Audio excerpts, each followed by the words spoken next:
Dans cette deuxième section du thème numéro 2, on s'intéresse à l'interpolation d'une fonction. Donc ça peut être utile de plusieurs façons, notamment les deux cas suivants.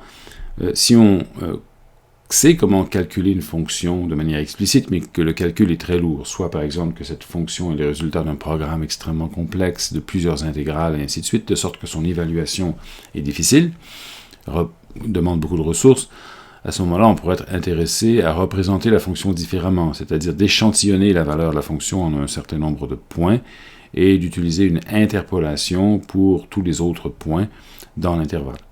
C'est aussi utile dans le cas où les points sont obtenus de l'expérience ou d'une autre façon, mais qui n'est pas calculatoire.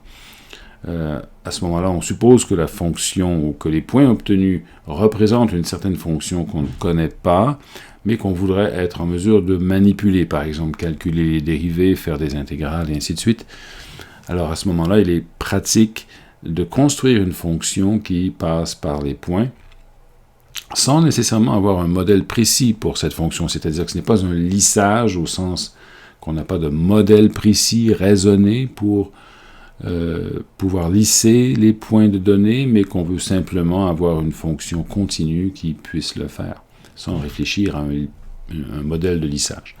Donc dans ce cas-là, il est pratique de vouloir interpoler la fonction, et SciPy nous donne donc un module qui s'appelle interpolate, et une fonction très utile qui s'appelle interp1d, donc en une dimension, qui prend comme argument des points de données, donc les valeurs de x et les valeurs de y, et qui produit un objet, une fonction d'interpolation que l'on peut porter en graphique, ou dériver, et ainsi de suite.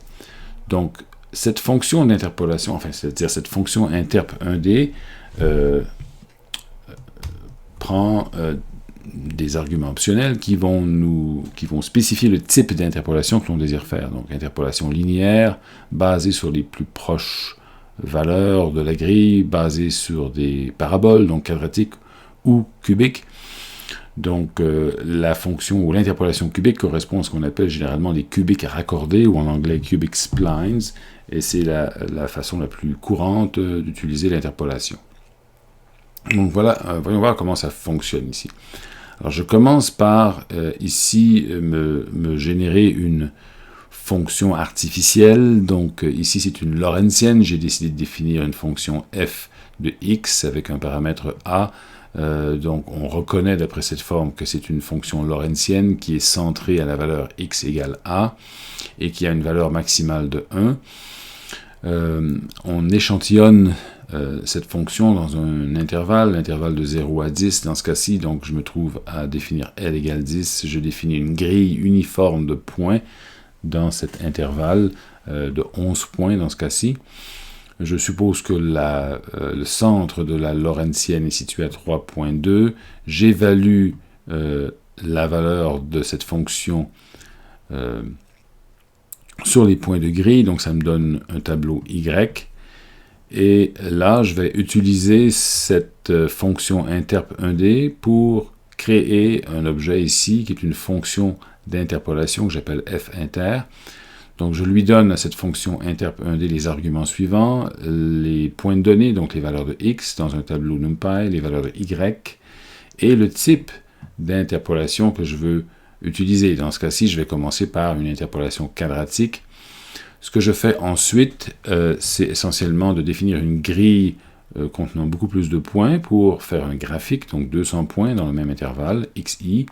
Je vais calculer les valeurs de l'interpolant, donc de finter, sur cette grille pour obtenir yi, et pour fin de comparaison, parce que ici la fonction d'origine est facile à calculer, je vais calculer la fonction d'origine aussi. Donc, avec f ici et la même grille xi pour obtenir les points exacts. Et ensuite, je ne fais que comparer les deux avec des commandes de graphique standard. Donc, j'exécute et je trouve ici cette différence entre donc, le modèle original, la fonction originale en orange, et l'interpolation. Donc, on voit qu'il y a bien sûr des déviations entre les deux, surtout lorsque la fonction originale varie rapidement. Je vais maintenant changer le type d'interpolation pour illustrer les différences. Donc si j'avais une interpolation linéaire, bien sûr on se doute qu'on aurait simplement une suite de segments droits entre les différents points de la grille. Si on utilise l'interpolation cubique, donc pour obtenir des cubiques raccordés, on a quelque chose qui se comporte assez bien, sauf qu'on commence à observer des oscillations aux extrémités, ce qui n'est pas toujours souhaitable, et qui est dû au fait, bien sûr, que les cubiques raccordés ont souvent un problème aux extrémités de l'intervalle. Et enfin, juste pour s'amuser un peu, lorsqu'on utilise l'option Nearest, on obtient essentiellement une fonction en escalier qui est basée uniquement sur la valeur la plus proche du point de grille. Donc, ce n'est pas tout à fait souhaitable en général, surtout pas pour faire des dérivés. Donc, dans ce cas-ci, il semble que le meilleur type d'interpolation soit l'interpolation quadratique. Est-ce qu'on peut généraliser cette procédure à une fonction de 2 variables? Oui. Donc, on va donner un exemple. Ici, on va considérer une fonction f de x et de y qui est donnée par cette expression ici. On va utiliser 2 grilles différentes pour cela et une fonction qui s'appelle, donc dans Interpolate, grid data. Donc, cette fonction prend une liste de points et les valeurs de la fonction calculées en ces points. Donc, on va utiliser ici une grille de 1000 points qui vont être choisis au hasard dans l'intervalle de 0 à 1 et de 0 à 1, donc le carré élémentaire. On va générer ces points avec des nombres pseudo-aléatoires, c'est-à-dire avec random.rand. Donc, cette fonction va me produire un tableau n par m rempli de nombres pseudo-aléatoires dans l'intervalle 0 à 1. Ensuite, on va définir une autre grille, une grille de 20 000 points cette fois, pour faire le graphique. Donc le but de cette grille est uniquement de créer le graphique de comparaison. Et cette grille, on va la construire avec une fonction de NumPy qui s'appelle mgrid, donc qu'on n'a pas utilisé jusqu'ici et qu'on va introduire. Donc, voyons le code en détail. La fonction à lisser, c'est celle-ci, celle que j'ai exprimée un peu plus haut, donc très simple. La grille régulière, donc qui comporte ici 100 points en X, 200 points en Y, donc au total 20 000 points, s'obtient en utilisant cette fonction mgrid, dont la syntaxe est un peu particulière. Ça s'écrit comme ça, donc de 0 à 1, donc ça ce sont les limites de l'intervalle, et ça c'est le nombre de points avec un J à la fin, comme si c'était un nombre complexe. C'est un peu curieux comme syntaxe, et donc un peu capricieux. Je dirais que ce n'est pas idéal, mais enfin, ça fonctionne bien. Donc, il n'y a rien de complexe dans cette grille, bien sûr, c'est qu'une façon de l'écrire, c'est une syntaxe capricieuse. Ensuite, je vais définir des points, ici, qui sont sélectionnés au hasard, dans le même intervalle, donc c'est une grille de 1000 points.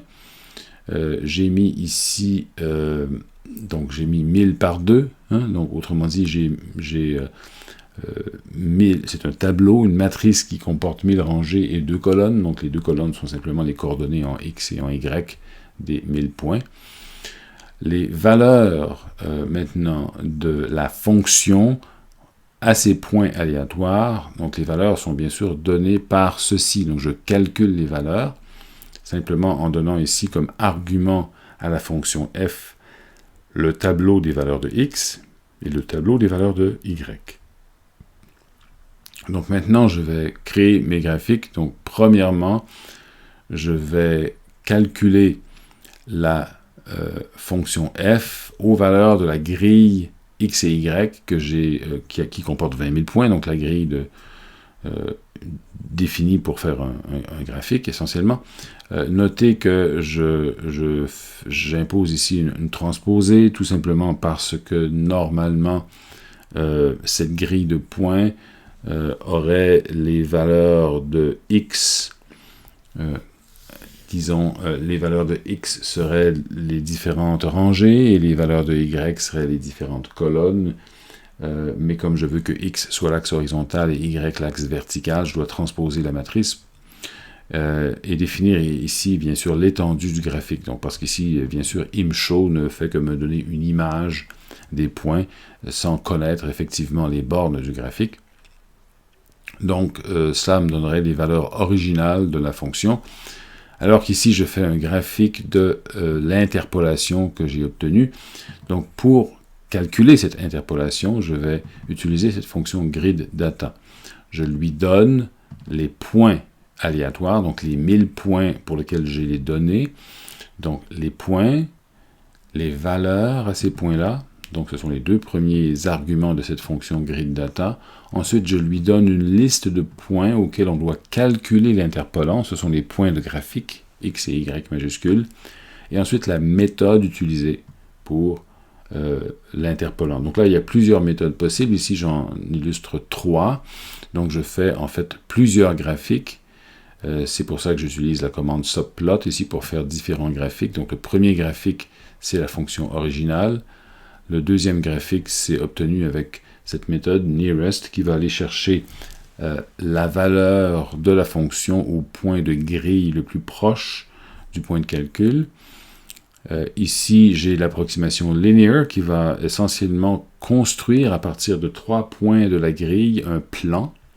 Donc à partir de 3 points en 2 dimensions, je peux construire un plan et va calculer les valeurs de l'approximant en suivant ces plans.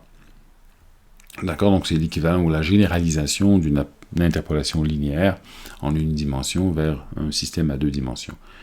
Et ensuite, une autre approximation, donc un autre type qu'on appelle cubique ici et qui est un peu plus compliqué à définir, donc je ne passerai pas mon temps à l'expliquer ici, je vais simplement indiquer que c'est bien sûr plus riche et plus efficace. Alors, voyons voir le résultat. Donc, on a ici l'original. Dans l'original, j'ai mis les points de grille aussi pour fin de comparaison. Donc, on a la fonction illustrée dans un système de couleurs. Alors, notez bien sûr que cette fonction comporte des minimums et des maximums. Alors, si on retourne à la valeur de cette fonction, qui est le x fois 1 moins x, fois un cosinus en fonction de x avec un coefficient 4pi, donc une période de 1/2, et un sinus carré et avec un y carré à l'intérieur, on peut comprendre pourquoi on a une fonction de ce type qui, le fait qu'on ait x fois 1 moins x fait que la fonction est déprimée sur les bords en x, et le fait que ça dépend de y au carré rend la fonction de plus en plus serrée au fur et à mesure que y augmente. D'accord? Et donc on a des minimums ici et des maximums ici, et ainsi de suite. Bon. Vous voyez que les points aléatoires n'ont aucune régularité. Donc il y a des régions qui sont relativement vides de points, d'autres où on a beaucoup plus de points. Donc c'est un bon test des différents types d'interpolation. Donc avec l'option nearest, on obtient ceci, très bruyant, surtout en raison de l'aspect aléatoire de la distribution des points de grille. Avec l'option linear, on obtient ceci, et l'option cubique nous donne au contraire quelque chose qui est beaucoup plus proche de la fonction originale. Donc c'est quelque chose qui est recommandable ici.